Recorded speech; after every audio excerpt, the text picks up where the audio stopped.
Assalamualaikum warahmatullahi wabarakatuh.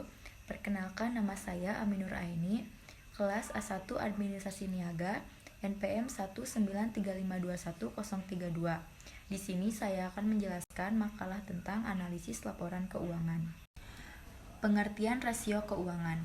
Rasio keuangan adalah salah satu metode analisa keuangan yang digunakan sebagai indikator penilaian perkembangan perusahaan dengan mengambil data dari laporan keuangan selama periode akuntansi, sehingga dapat diketahui kinerja maksimum keuangan perusahaan. Rasio ini seringkali digunakan oleh manajemen perusahaan untuk memutuskan kebijakan-kebijakan yang diberlakukan oleh perusahaan tersebut terhadap penyelamatan aset perusahaan, sehingga tidak salah langkah dalam mengambil keputusan. Jenis-jenis rasio keuangan. 1. Profitability ratio atau rasio laba adalah suatu metode untuk menganalisa perusahaan, seberapa besar kapasitas perusahaan tersebut menghasilkan laba dari aktivitas bisnisnya. Yang kedua, liquidity ratio atau rasio hutang jangka pendek, teknik perhitungan untuk menganalisa kapasitas perusahaan untuk melunasi hutang jangka pendeknya. Semakin banyaknya hutang menunjukkan ciri perusahaan yang tidak sehat. Bahkan besarnya hutang dapat menimbulkan kebangkrutan.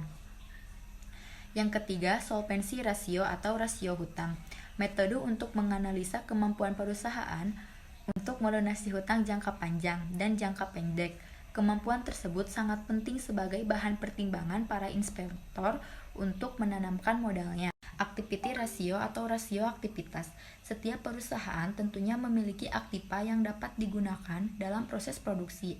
Oleh sebab itu, adanya analisa activity untuk menganalisa kemampuan perusahaan dalam mengoptimalkan aktiva yang dimilikinya guna menghasilkan laba. Dengan demikian dapat mengetahui efektivitas aktiva yang digunakan. Activity ratio.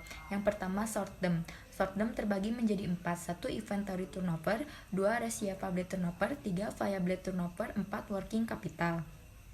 Yang kedua, long term. Long term terbagi menjadi 2. 1. Fixed asset turnover, 2.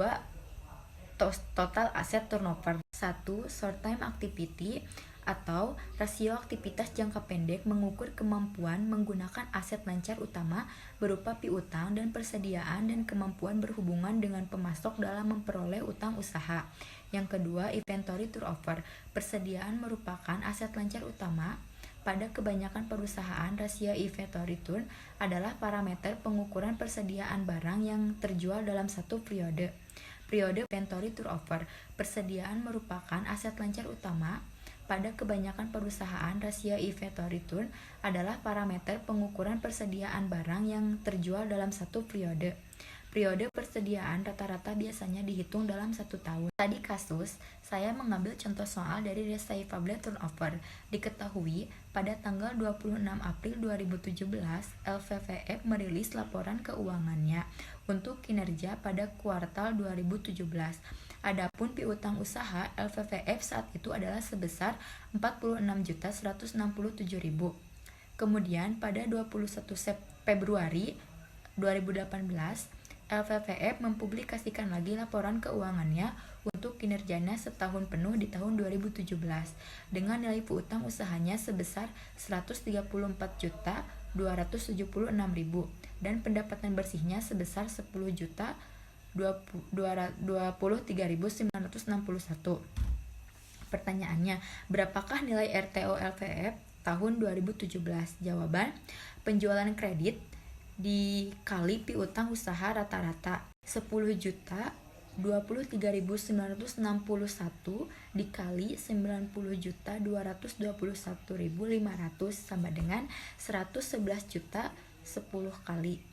Dari nilai di atas tampak kalau perputaran piutang LVVF cukup cepat karena dalam setahun terjadi 111 kali lebih. Umumnya receivable turnover tidak lebih dari 10 kali perputaran dalam setahun. Dengan mengambil data dari laporan keuangan selama periode akuntansi, rasio ini sering kali digunakan oleh manajemen perusahaan untuk memutuskan kebijakan-kebijakan yang diberlakukan oleh perusahaan tersebut. Kesimpulan, jadi dalam makalah di atas dapat diambil kesimpulan, Pengertian rasio keuangan.